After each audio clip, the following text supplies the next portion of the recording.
Si tu devais définir Christophe en un mot, ce serait lequel? Un mot pour décrire Christophe, je vais tricher, j'en ai 4. Intégrité, discrétion, modestie et élégance. Il est toujours beau, Christophe. Comment définir Christophe? Compétitif, doublé d'un esprit d'aventure. Un mot pour le définir, mon filleul. Le premier mot qui me vient à l'esprit en parlant de Christophe, c'est entrepreneur. Réussite, parce qu'il réussit à peu près tout ce qu'il entreprend. Et ponctualité, parce qu'il est vraiment toujours à l'heure. Mais alors vraiment pile à l'heure. Alors moi je vais opter pour 2 prénoms, Jacques et Daniel. S'il fallait choisir un mot pour le définir, ce serait lequel? Ce serait le blond, parce qu'il réussit tout ce qu'il fait, le sport, les filles, le boulot, donc c'est énervant, c'est très énervant. Alors l'exigence, voire même parfois l'intransigeance. Alors, s'il fallait que je choisisse un mot pour décrire mon cousin Christophe, je dirais fashionista.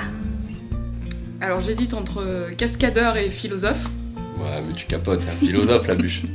Ouais, c'est vrai. Mignon. Déterminé. C'est un mec, il est comme ça, à fond. Quand il a décidé, il s'arrête plus.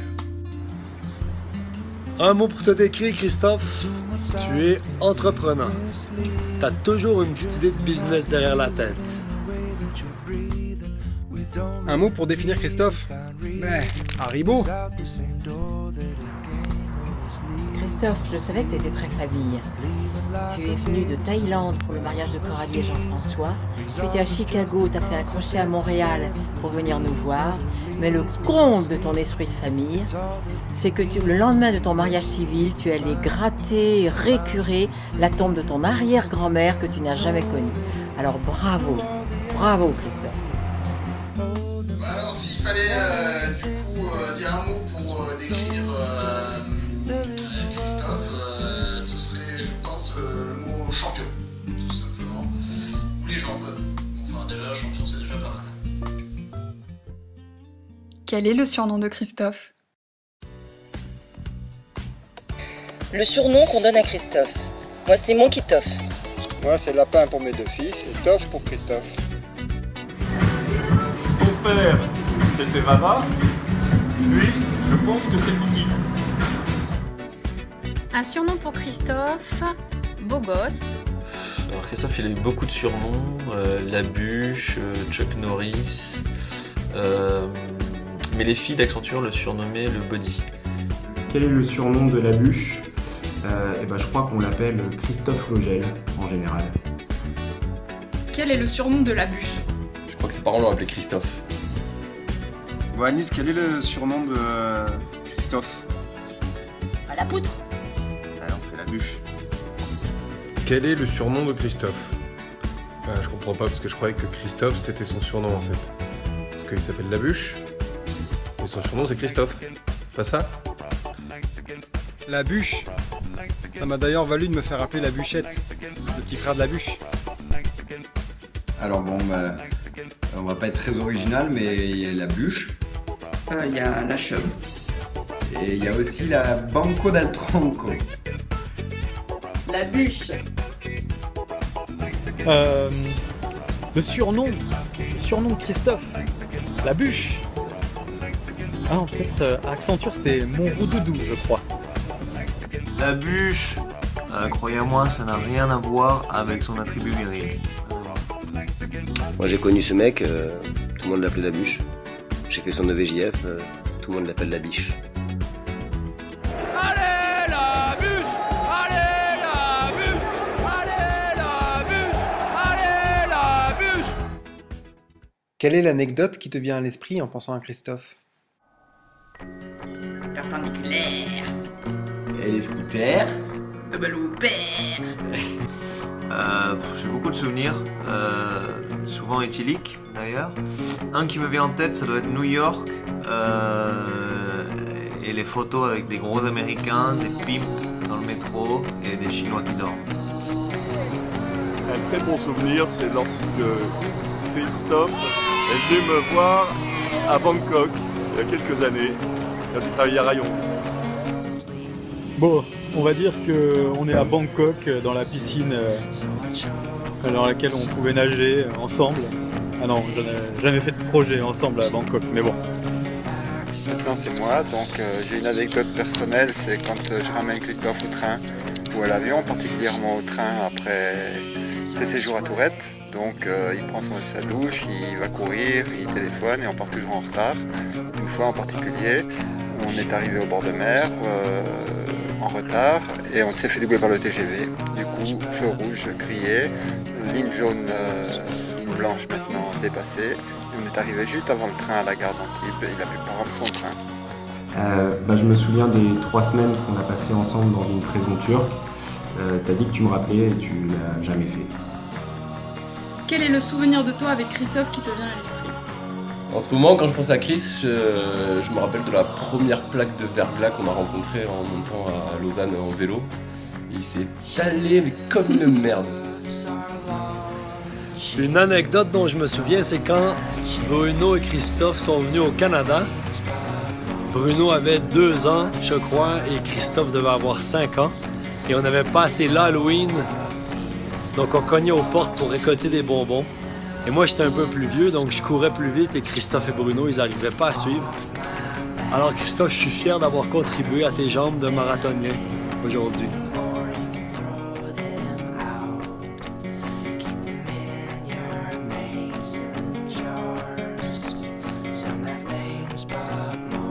Alors moi je me souviens, tu devais avoir 6 ans, je t'avais demandé ce que tu voulais être plus tard et tu m'as répondu vétérinaire ou footballeur professionnel et moi je t'avais dit que les deux étaient tout à fait possibles plutôt que de choisir, tu pouvais tout à fait faire les deux, être vétérinaire et jouer au foot le week-end. Une anecdote à raconter avec Chris. Bah écoute, c'est une sombre histoire de pizza avant une course, parce que il avait entendu comme quoi c'était le remède miracle pour gagner. Malheureusement, il a dû vomir pendant cette course. Apparemment, ça a tellement bien marché qu'il en a profité pour reprendre cette technique pour gagner le marathon de New York. Faudra lui... Le jour de tes 18 ans, Christophe, quand tu es rentré en scooter, on t'entendait de loin, parce que t'étais le seul moteur. Et on entend une déflagration, puis plus rien. Et on te voit arriver quelques minutes après, avec ton scooter à côté de toi, plein de ce que contenaient les intestins du sanglier que tu avais rencontré sur la route. Et si tu devais me donner une anecdote de la bûche, c'est pour ça lui. Ça serait la biroute au Pians de Détroit. Quel souvenir te vient à l'esprit en pensant à Christophe? Alors pour moi, ce sera les séjours au ski et les tartiflettes. Alors moi, j'ai un souvenir du magnifique dessin de verge que tu avais fait lors de notre dépendaison de crémaillère à Paris, qui nous a nécessité 4 couches de peinture pour le faire partir avant de rendre l'appartement. Pas sympa. Pas très cool. Je me souviens à l'internat, les blagues qu'on se faisait, notamment nous avions respectivement mangé des pains au chocolat avec nos ongles à l'intérieur. Anecdote serait notre trekking à Vancouver, Christophe, où est-ce que tu portais tes souliers de skate non lacés. Puis on a marché pendant 8 heures. Je pense que tu avais des ampoules après.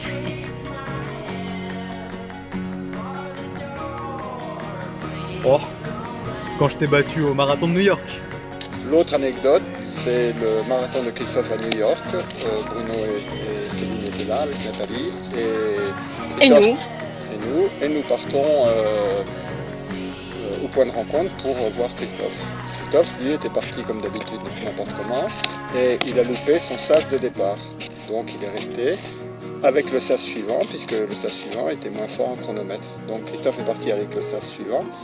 Et bien sûr, il a dépassé tout le monde et s'est retrouvé tout seul sur le pont Verrazzano, le premier pont de New York, ceux qui ont fait le marathon le sauront, sur le pont Verrazzano, tout seul à courir, tranquille, pour rattraper sa zone. Cela dit, il a fait un très bon score et une très bonne performance, puisqu'il a fait 2h50 minutes et qu'il était 3 centièmes sur le total. Marie-Claire soupire et montre la photo, Marie-Claire. Voilà, Christophe sur le pont Verrazzano tout seul. C'est mon Christophe. Et pour nous, c'est tout. Voilà mon labello. Alors, une petite anecdote te concernant. Je me rappelle d'une soirée après le Paoli. On s'est retrouvés avec Julien, Romain, Laurie, un petit peu tout le monde chez Romain Avance. Et je vois ce bras de fer, putain, c'était un truc, c'était bien une bonne rigolade. Est-ce que tu t'en rappelles? Je pense que Julien il est en train de pisser de rire là et Romain il doit s'éclater, se fondre la poire. Quel conseil pourrais-tu donner à Nathalie? Cours vite et loin, en au moins 41 km parce que sinon il va te rattraper. Si tu avais un conseil à donner à Nathalie, ce serait lequel? Dans leur future maison, une énorme salle de bain avec 2 vasques. Ouais.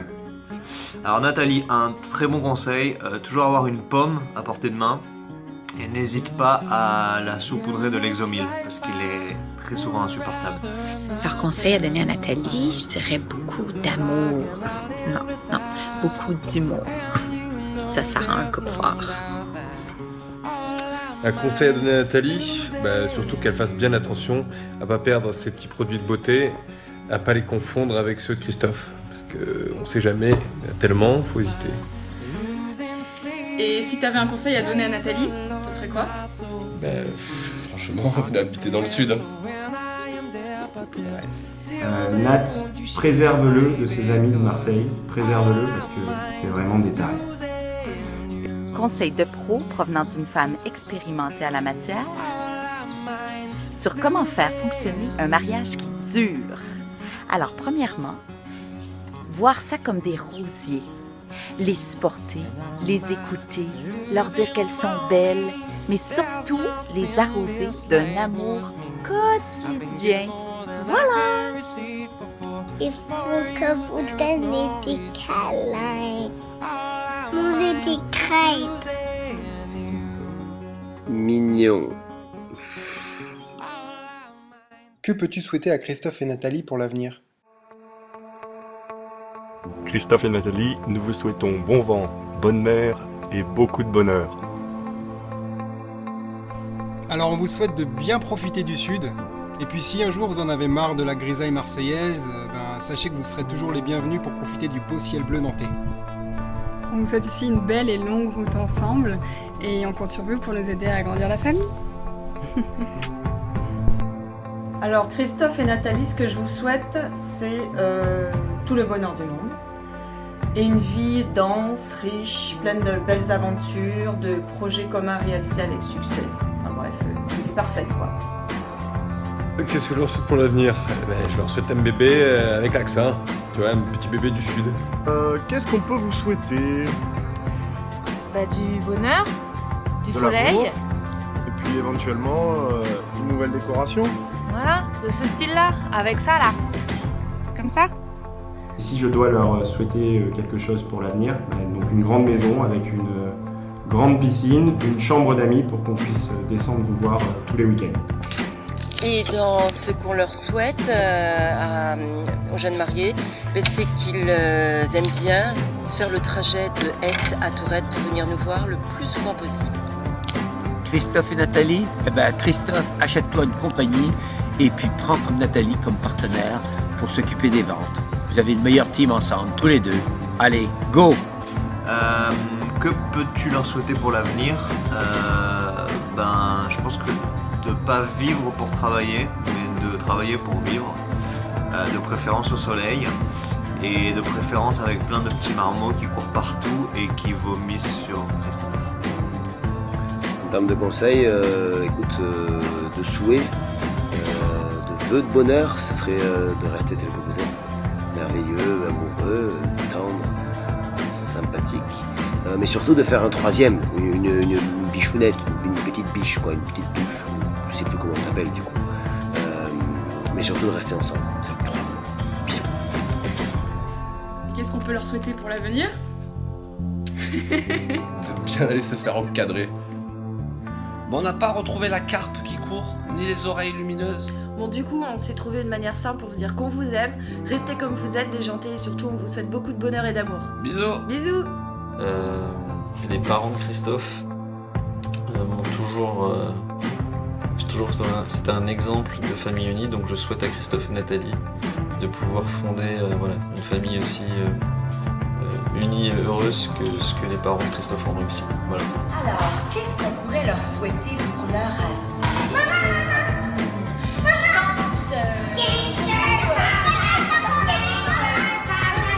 Beaucoup d'enfants, je pense que ça serait vraiment idéal. C'est vraiment incroyable. Beaucoup d'enfants. Vraiment, c'est ça.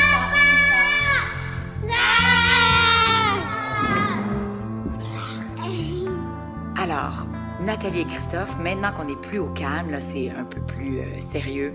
Vraiment, ce que je vous souhaite, c'est une vie heureuse, épanouie, plein d'enfants. Et finalement, c'est pas si mal que ça. Hein, Jean-François? Bon, et sinon, qu'est-ce qu'on lui souhaite pour l'avenir?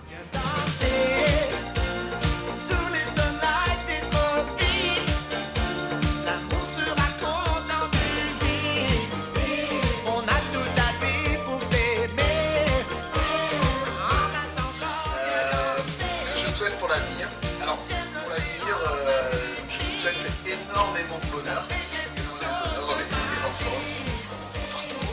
Et la santé, évidemment, un petit peu, ça c'est important. Mais surtout, une très bonne première saison de l'Olympique de Marseille. Et bienvenue dans le Sud. Et que peux-tu leur souhaiter pour leur avenir?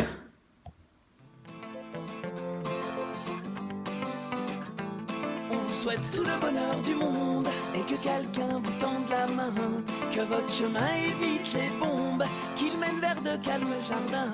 On vous souhaite tout le bonheur du monde, pour aujourd'hui comme pour demain, que votre soleil éclaircisse l'ombre, qu'il brille d'amour au quotidien.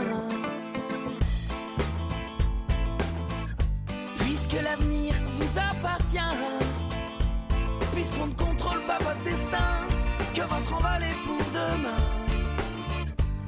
Avec qui? Allez, joyeux Noël. Ne serait toujours vous dans cette liberté à venir. Allez, bisous. Bisous les amis. Bisous. Et beaucoup de bonheur. Félicitations. Félicitations.